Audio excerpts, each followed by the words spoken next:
Lesson number 3rd of Accountancy Class 11. Myself Sandeep sir is going to teach you this topic. First of all, subscribe my channel to get all videos as early as possible. Now, accounting principles. First of all, we have to know the meaning of principles. Principles are the set of rules and regulations. Principles are those which should be adopted by each and every one for the uniformity in making an account. There are some accounting concepts or assumptions. Some of them are we are going to discuss. First is going concern concept. But here, going concern concept means no one businessman should start their business to close it after some time. मतलब कोई भी businessman नहीं चाहता कि हम business शुरू कर रहे हैं कुछ दिनों के लिए, but he has to start it for a long period of time. For example, we all expect that the life of furniture is 20 years, life of building is 30 years. It signifies that business are for going concern concept. It signifies it. Second is consistency concept. Consistency concept means there are various methods for doing anything. And once we adopt any method, it should not be changed year by year. For example, there are various methods, but in class 11th, there are two methods for charging depreciation on assets. One is original cost method, another is written down value method. Whatever the method we adopt for depreciation on assets, we have to adopt that method only year by year. It should not be changed year after year. And another concept is accrual concept. Accrual concept means there are two bases of accounting. One is cash basis, another is accrual basis. But cash basis में क्या होता है, suppose हमने अपने firm में अपने business में item cell किया है 10 लाख रुपीज़ का. 10 लाख रुपीज़ में से 6 लाख रुपीज़ हमें मिल गए, 4 लाख रुपीज़ का क्रेडिट है, मतलब उधार है, पैसा मिलेगा बाद में. When we talk about how much sale we had done on the cash basis, we have to say only 6 lakh. जितना पैसा मिला है सिर्फ वो माना जाएगा कि उतने का हमने सेल किया, और जो 4 लाख रुपीज़ का मैंने उधार बेचा है उसको कंसिडर नहीं किया जाएगा. But in accrual basis we have to say sale is 10 lakh rupees. 6 lakh जो मिल गया वो, 4 लाख जो नहीं मिला वो भी. It means either cash on credit. We have to record both, that is on accrual basis. Just like that हमारी बिल्डिंग का 1 साल का रेंट है 1 लाख रुपीज़. अगर 1 लाख रुपीज़ में से हमने 80,000 पे कर दिया, 20,000 अभी पे नहीं किया, मीन्स आउटस्टैंडिंग रेंट है. तो अगर पूछा जाएगा कि कैश बेसिस से कितना एक्सपेंस है, तो हम बोलेंगे 80,000. और अगर बोलेंगे एक्रूवल बेसिस से है तो कितना है रेंट, तो बोलेंगे 1 लाख रुपीज़. 80 जो दे दिया वो भी, प्लस 20 जो नहीं दिया वो भी. It means total, means either expenses are paid और not. Just like that in income also, इधर रिसीव्ड और नॉट. किसी से मिलना था 10,000, 8,000 मिल चुका है, 2,000 नहीं मिला. बट एक्रूवल बेसिस से पूछेंगे कितनी इनकम है, तो बोलेंगे 10,000. अगर बोलेंगे कैश बेसिस पे कितनी इनकम है, तो बोलेंगे 8,000. तो बेटा ये बात थी हमारे अकाउंटिंग कॉन्सेप्ट्स की बात, कुछ जो थे हमारे. और जो हमारे दूसरे अदर कॉन्सेप्ट्स हैं वो है बिजनेस एंटिटी कॉन्सेप्ट. बेटा बिजनेस एंटिटी कॉन्सेप्ट का मतलब होता है, बिजनेस माने होता है हमारा व्यापार, एंटिटी होती है पहचान. जैसे Tata Motors, Reliance, Maruti Suzuki etcetera, these are the entity. वो उनकी एक पहचान है जिससे हम जान पाते हैं अलग अलग बिजनेस यूनिट्स को. और next is our money measurement concept. बेटा मनी मेजरमेंट कॉन्सेप्ट में ये आता है कि हम अपने अकाउंटिंग में सिर्फ उसी चीज़ों को लिखते हैं जिसको हम मनी के मेजरमेंट टर्म, मनी के टर्म्स में मेज़र कर सकते हैं. अदरवाइज़ उसको हम नहीं ले सकते हैं, चाहे वो जितना भी इम्पोर्टेंट क्यों ना हो हमारे अकाउंटेंसी के लिए। सपोज़ बेटा आपको पता है एक बहुत ही अच्छा एम्प्लॉई हमारी कंपनी को ज्वाइन कर रहा है, तो उससे हमें बहुत ज़्यादा फ़ायदा होगा, बट इसको हम रिकॉर्ड नहीं कर सकते हैं क्योंकि इसकी मॉनेटरी वैल्यू नहीं है। दो अच्छे एम्प्लॉय ने झगड़ा कर लिया, एक ने जॉब छोड़ दी, इससे हमें बहुत नुकसान होगा, मगर इसको भी हम रिकॉर्ड नहीं कर सकते हैं क्योंकि ये मनी के टर्म्स में नहीं है। So that we record only those thing which are in the terms of money. It is known as money measurement concept.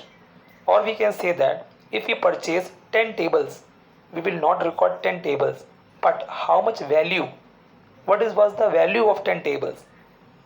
Suppose 15,000. Yes, we can write table 15,000.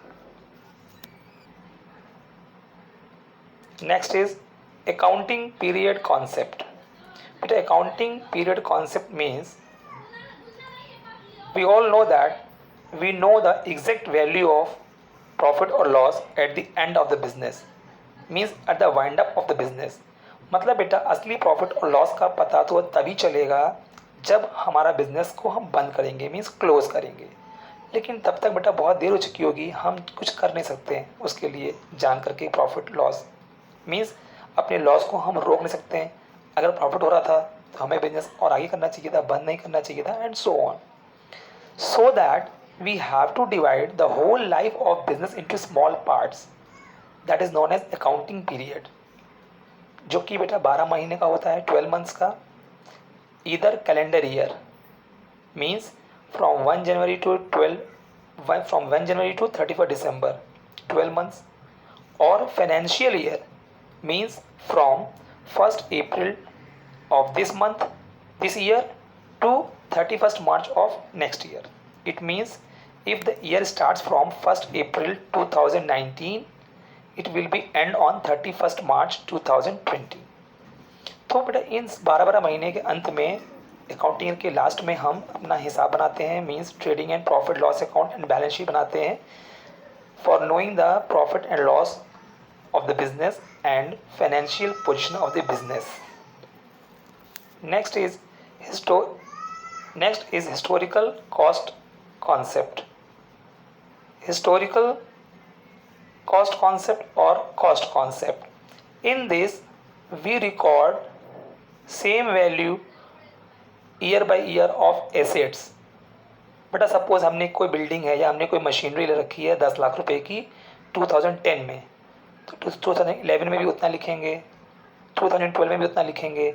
Market में उसकी वैल्यू कितनी है इससे मतलब नहीं है. हाँ, वो अलग बात है बेटा कि फिक्स एसेट्स पे डेप्रीशिएशन भी चार्ज होता है क्योंकि उसकी वैल्यू थोड़ी थोड़ी कम होती जाती है, तो उसे हम एक एस्टिमेट करके उतना हर साल कम करके लेते जाते हैं अपने बुक्स ऑफ अकाउंट्स में. इससे मतलब नहीं है बेटा कि मार्केट में कितनी वैल्यू है, क्योंकि उसको हम बेच तो रहे नहीं हैं, तो इसलिए हम उस एसेट्स की वैल्यू को ईयर बाय ईयर उतना ही लिखते हैं अपने बुक्स ऑफ अकाउंट्स में. मार्केट वैल्यू क्या है इससे हमें कोई फ़र्क नहीं पड़ता है. And next is our dual aspect concept. Dual aspect concept says that each and every transaction effects two accounts, personal as well as impersonal. It means assets as well as liability. So that it is also known as dual aspect concept or duality principle, and by this principle we get formula assets is equals to liabilities plus capital. And next is our revenue recognition concept.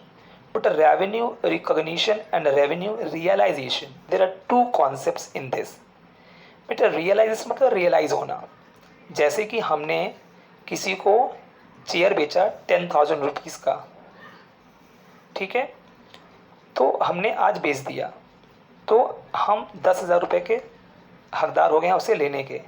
It means अब हमारा अधिकार है कि उससे 10,000 ले लें, तो आज ये वैल्यू रिकॉग्नाइज हो गई है. आज से हम 10,000 रुपये लेने के लिए उनसे अधिकारी हो गए हैं, हम ले सकते हैं उनसे. But whenever we got money of that chair, that is known as revenue realization. जैसे किसी ने हमको ऑर्डर दिया कि हमको नेक्स्ट मंथ में 1,00,000 का चाहिए फर्नीचर, उसमें से 10,000 उसने हमको अभी दे दिया, तो बेटा 10,000 रियलाइज़ हो गया आज, लेकिन जो 1,00,000 वैल्यू है वो रियलाइज़ तभी होगी जब हमारी एक्चुअल सेल होगी जिस दिन। Is it clear or not? Recognition and realization. And next is our matching concept. But here matching concept means account is having two sides, debit side and credit side. At the end of the month or year, we have to balance it by debit to credit or credit to debit for balancing these two sides. Or we can say that revenue and expenditure. Revenue क्या होता है बेटा? जितना पैसा हमें मिला, suppose हमें मिला 1,00,000 वो रेवेन्यू हो गया। एक्सपेंस हुआ हमारा 80,000, तो रेवेन्यू तो 1,00,000 है लेकिन एक्सपेंस तो 80,000 है, बराबर नहीं है। तो 20,000 हमारा क्या हो गया? प्रॉफिट हो गया, क्योंकि रेवेन्यू हुआ 1,00,000, एक्सपेंस हुआ 80,000, तो 20,000 हमारा प्रॉफिट हो गया। 20 आया कैसे? 1,00,000 माइनस 80,000 बिकम 20,000। अब हो गया बराबर, मैचिंग हो गया। इसी को बोलते हैं matching concept. And last is our objectivity concept. Objectivity concept बेटा क्या होता है कि हम किसी न किसी ऑब्जेक्टिव के लिए अकाउंटिंग करते हैं, और अकाउंटिंग करते समय हमें हमेशा ये ध्यान देना है कि जब भी हम अकाउंटिंग करें उस ऑब्जेक्टिव को अचीव करने के लिए करें, ना कि अपने किसी पर्सनल ऑब्जेक्टिव को अचीव करने के लिए। मीन्स अपने पर्सनल बेनिफिट के लिए हमें कोई भी manipulation means change in accounting figures नहीं करना चाहिए। बेटा जो हमने अभी पढ़ा था वो हमारे कॉन्सेप्ट थे। कॉन्सेप्ट बेटा इसलिए बने होते हैं ताकि सभी के हिसाब से वही चीज़ें हों। अलग अलग लोगों की अलग अलग मान्यताएं या मानना नहीं चाहिए। अगर ऐसा होगा तो अकाउंटिंग में यूनिफॉर्मिटी नहीं आएगी। वो थे हमारे कॉन्सेप्ट। लेकिन बेटा हमारी कुछ पहले से परंपरा चली आ रही है, इसको हम बोलते हैं कॉन्वेंशंस। वो है पहला, कॉन्वेंशंस ऑफ फुल डिस्क्लोजर। बेटा यहाँ पे कहने का मतलब ये है कि अब तो अकाउंटिंग का सारे चीज़ का फॉर्मेट बन चुका है, हम उसी चीज़ को लिखते हैं पूरे चीज़ों को, और कुछ चीज़ों को हम शो नहीं कर पाते हैं। उसके लिए अब बनता है वर्क नोट टू अकाउंट। उस अकाउंट के नीचे बनता है नोट टू अकाउंट। मीन्स कहने का मतलब एडिशनल इन्फॉर्मेशन। वो छोटी छोटी चीज़ें ऊपर की जो वैल्यू इकट्ठी दिखाई गई है वो कैसे, क्या जोड़ने से, क्या घटाने से, क्या शो करने से, किस किस चीज़ों की वजह से वो वैल्यू शो हो रही है, आ रही है बैलेंस शीट में, उसका डिटेल नीचे दिया होता है। क्योंकि बेटा होता क्या है, कभी कभी कुछ कुछ चीज़ों के लिए हमें लगता है कि नहीं, हमें इसकी ज़रूरत नहीं है, लेकिन कुछ लोगों के लिए वो बहुत ही ज़रूरी होती है। जैसे एग्जांपल के लिए आपकी स्टेशनरी, 10 रुपये की स्टेशनरी पेंसिल मिस हो गई, नहीं मिल रही है, कोई बात नहीं है, लेकिन एक अकाउंटेंट के लिए कैश कम पड़ रहा है, वो उसके लिए बहुत बड़ी बात होती है। तो इस प्रकार से बेटा अलग अलग लोगों के लिए अलग अलग चीज़ों की बहुत ज़्यादा ज़रूरत होती है। तो उनके हिसाब से कौन सी चीज़ किसका क्या ज़रूरी है, हमको वो सारी चीज़ों को डिस्क्लोज करना पड़ता है। और जिन चीज़ों को हम अकाउंट्स में या बैलेंस शीट में नहीं शो कर पाते हैं उसे नोट टू अकाउंट में शो करते हैं। और बेटा अगर सारी चीज़ें को हम डिस्क्लोज नहीं कर पाएंगे तो जो कंपनी का ओनर है वो ठीक से जान नहीं पाएगा चीज़ों को। अगर उसे बताना है किसी को, आउटसाइडर्स को, कि हमारे बिजनेस में क्या हो रहा है, कैसे हो रहा है, किन कारणों से हो रहा है, तो भी वो बिना उन सारी इन्फॉर्मेशन के उस चीज़ों को बता नहीं पाए। And next is conventions of material. Conventions of material means these are those informations which influence the decision of investors. Investors are those people who invest money in others' business for getting profit in future, so that they needs informations regarding the business, and on the basis of that they people will decide either they have to invest money or not. It means that but वो सारी चीज़ें जिसके basis पे वो लेगा decision वो उसके लिए मटेरियल है, और जो चीज़ उसके काम की नहीं है दैट इज़ इमटेरियल। इसलिए हम सभी चीज़ों को डिस्क्लोज करते हैं, जैसे कि मैंने पहले बताया आपको, क्योंकि कुछ चीज़ें किसी के काम की होती हैं, दूसरी चीज़ें होती हैं किसी और के काम की है। Is it clear? इसलिए क्या होता है कि मटेरियलिटी में होती है बेटा कि हम सारे फैक्ट्स को अटैच लगाएं, शो करें उसमें, क्योंकि उसी के बेसिस पे इन्वेस्टर्स जो हैं लेते हैं decisions. Next and last for this chapter, that is conventions of conservatism or prudence and it is a very important point for exam point of views. Prudence, it is also known as conservatism principle, or it is also known as playing safe policy. According to this, accountant will record all anticipatory loss in future. मतलब भविष्य में होने वाले मतलब हुआ नहीं है, not actual, may be loss होने की संभावना है, वो हम अकाउंट्स में रिकॉर्ड कर लेते हैं. लेकिन फ्यूचर में प्रॉफिट होने वाला है उसे हम इग्नोर कर देते हैं. हम ये मान के चलते हैं कि जब प्रॉफिट होगा तो लिखेंगे. मगर लॉस के केस में बेटा ऐसा नहीं करते हैं हम. अगर हमें ज़रा भी संदेह है कि फ्यूचर में हमको लॉस हो सकता है तो उसे हम रिकॉर्ड कर लेते हैं. इसका बेटा एग्जांपल ये होता है, जैसे हमारे पास कोई स्टॉक रखा हुआ है, उसकी वैल्यू है 1,00,000 रुपीज़, लेकिन आज इसकी मार्केट वैल्यू है 120. है ना फ़ायदा? अगर बाज़ार में बेचेंगे तो मिलेगा 1,20,000. 20,000 का फ़ायदा है, लेकिन नहीं, हम 1,00,000 ही लिखेंगे जो कम है. क्यों? लॉस को नहीं लिखना, प्रॉफिट को नहीं लिखना हमको. होगा तो हम कम ही लिखेंगे. मीन्स फ्यूचर में होने वाले प्रॉफिट को हम नहीं लिखते हैं. अगर यही हमारा हो जाए उल्टा, हमारे पास स्टॉक है 1,00,000 रुपीज़ का, लेकिन आज की डेट में उसकी मार्केट वैल्यू है 80,000, तो अगर उसको हम बेचेंगे तो हमें लॉस हो सकता है ना 20,000 का. यस, तो हाँ, इसको लिख लेंगे. मतलब वैल्यू हम लिखेंगे 80,000 स्टॉक की. मतलब मार्केट वैल्यू जो होगी स्टॉक की रियल वैल्यू मतलब कॉस्ट प्राइस या मार्केट वैल्यू, दोनों में जो कम होगा वो हम लिखते हैं. रिमेंबर दिस बेटा, यहाँ बात करें हम क्लोजिंग स्टॉक की. ठीक है. वैसे ही हम जिन लोगों को सामान उधार बेचते हैं अपने कस्टमर्स को, उसे हम बोलते हैं डेटर्स.